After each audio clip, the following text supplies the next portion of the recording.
अरे तो ये कहिए ना कि अपनों का साथ देने के लिए अपना साथ छोड़ना पड़ता है ना? अरे ऐसी कौन सी कयामत टूट पड़ी कि इनको इतनी संजीदा और गहरी बात कहनी पड़ गई।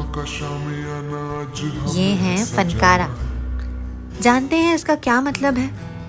अंकल जी, एक चाय और एक बिस्किट। मोहतरमा की जेब ज्यादातर खाली रहती है अंकल जी, सिर्फ एक चाय दे। और घर में पैसों की जरूरत हमेशा रहती है। अरे मोहतरमा की तो आज प्रोड्यूसर साहब के साथ मुलाकात थी। कहाँ यार, घुसने भी नहीं दिया अंदर। एक और चीज की भी कमी है मोहतरमा की जिंदगी में, अहमियत की। अंकल जी, मेरा बैग। क्योंकि बदकिस्मती से इस सयारे पर इंसान की इज्जत उसके माली हालात पर इन्हिसार करती है। निकम्मे चोर और फनकार को तो सितारा बनने में वक्त लगता है, बहुत वक्त लगता है। पर यहाँ इंतजार करना सीखा किसने है? हमारे रिश्ते वाले आए हैं। क्या?